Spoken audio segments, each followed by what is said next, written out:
എന്തുപാട് ഇത് സിനിമയുടെ release date പ്രഖ്യാപിക്കുന്നു, അതിനെ പിന്നെ CBFC അതിനൊരു അപ്പീൽ കൊടുക്കുന്നത് തടയാനായിട്ട് പിന്നെയും അതിന് ഇനീഷ്യൽ ബെഞ്ച് അപ്രൂവ് ചെയ്യുന്നു.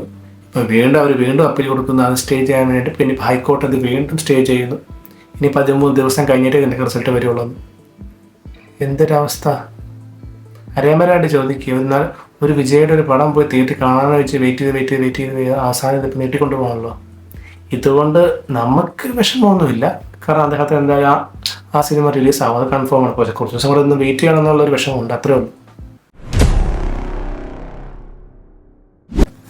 വിനോദ് സംവിധാനം ചെയ്ത തളപതി നായകനായ ജനനായകൻ്റെ റിലീസ് മാറ്റിവെച്ചിരിക്കുകയാണ്.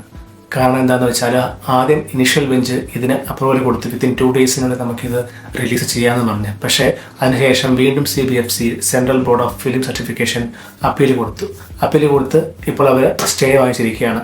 ഇനി ഇതിന് അടുത്തൊരു ഉത്തരവ് കോടതി പറയണമെങ്കിൽ മിനിമം 13 ദിവസം കഴിയണം. 13 ദിവസം എന്ന് വെച്ചാൽ ഇനി ജനുവരി 21 കഴിയാണ്ട് എന്താണ് ഇതിൻ്റെ ഒരു വിധി നമുക്കറിയത്തില്ല. അതിനുശേഷമേ നമുക്ക് ജനനായകൻ്റെ റിലീസ് എന്താണെന്ന് കൂടെ നമുക്ക് അറിയാൻ സാധിക്കുകയുള്ളൂ.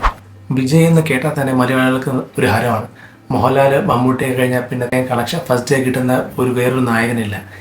എത്ര വലിയ സൂപ്പർ സ്റ്റാർ ആണെങ്കിൽ പോലും ആ വിജയ്ക്ക് കിട്ടുന്ന ഒരു സ്വീകാര്യതയും ആ ഒരു സ്നേഹവും ഈ കേരളത്തിൽ നിന്ന് വേറെ ആർക്കും കിട്ടിയിട്ടില്ല. ഇനി പറയുന്ന കാര്യം എന്താണെന്ന് വെച്ചാൽ ഒരു വിജയ് ഫാനായിട്ട് തന്നെ പറയുകയാണ്, പക്കായിട്ട്. വേറൊന്നുമല്ല, അദ്ദേഹത്തിൻ്റെ പടം തിയേറ്ററിൽ പോയിട്ട് കിട്ടുന്നൊരു ഫീലുണ്ട്. അതിപ്പോൾ സിനിമയുടെ സ്റ്റോറി ഇല്ല, ഇതിലൊന്നുമല്ല. അദ്ദേഹത്തെ കാണണം, അദ്ദേഹത്തിൻ്റെ ഒരു ഇൻട്രഡക്ഷൻ സോങ്, ഇൻട്രഡക്ഷൻ ഫൈറ്റ്, അതിനുള്ള മാസ് സീൻസ്, ഒരു BGM ഇട്ട് നടന്നു വരുന്നത്, ഇതൊക്കെ കണ്ടാൽ തന്നെ നമുക്കൊരു തൃപ്തിയാണ്. കലാമൂല്യമുള്ള സിനിമകളൊക്കെ കാണാനുള്ള ഇഷ്ടംപോലെ സിനിമകൾ ഇറങ്ങും, നമുക്കതും കാണാം. നമുക്ക് അങ്ങനത്തെ സിനിമ വേണം, ഇങ്ങനത്തെ സിനിമ വേണം, 2 ടൈപ്പ് സിനിമകളും വേണ്ട. എല്ലാം ഒരേപോലെ സിനിമകളായാലും നമുക്ക് പറ്റത്തില്ലല്ലോ. അദ്ദേഹത്തിനെ കൊണ്ട് ചെയ്യാൻ പറ്റുന്ന ഒരു കാര്യമുണ്ട്, അത് അദ്ദേഹം ചെയ്തു കഴിഞ്ഞാൽ അദ്ദേഹത്തെ കവച്ചു വെക്കാൻ ആരുമില്ല. അത് അദ്ദേഹത്തിൻ്റെ ഒരു പടം ഇറങ്ങിയാൽ ഒരു ഫാമിലി ആയിട്ടും പോകാം, കുട്ടികളായിട്ടും ഫ്രണ്ട്സൊക്കെ ആയിട്ട് പോയിട്ട് കണ്ട് നല്ല അടിച്ച് പൊളിച്ച് നല്ല ഹാപ്പി ആയിട്ട് ഒരു രസം കിട്ടിയിട്ട് തിരിച്ചു വരാൻ പറ്റും. അത് അദ്ദേഹത്തെ കൊണ്ട് മാത്രം പറ്റുന്നൊരു കാര്യമാണ്. അത് എങ്ങനെയാണെന്ന് ചോദിച്ചു കഴിഞ്ഞാൽ എനിക്കറിയത്തില്ല. അത് അദ്ദേഹത്തിൻ്റെ ഒരു ഓറ, സ്ക്രീൻ പ്രസൻസ്, ഈ BGM ഇട്ട് അദ്ദേഹം എന്ത് ഡ്രസ്സിട്ട് നടന്നു വന്നാൽ അതിനകത്ത് നമുക്കൊരു സാരി ഫീൽ ചെയ്യും.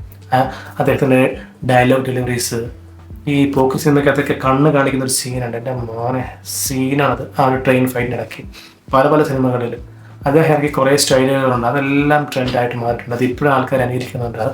ഈ പറഞ്ഞ ഒരു ഷർട്ട്, അതിൻ്റെ പുറത്ത് വേറൊരു ഷർട്ട്, അല്ലെങ്കിൽ അകത്ത് ടീഷർട്ട് പുറത്ത് വേറൊരു ഷർട്ട് ഓപ്പൺ ചെയ്ത് നടക്കുന്നത്, പിന്നെ സ്കാർഫ് യൂസ് ചെയ്യുന്നത്, എന്തൊക്കെ തളപതി.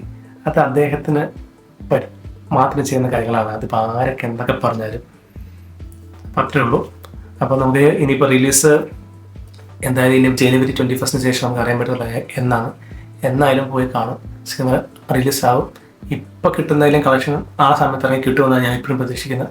കാരണം തളപതിക്ക് അവസാനമില്ല, ഈസ് ജസ്റ്റ് എ ബിഗിനിങ്.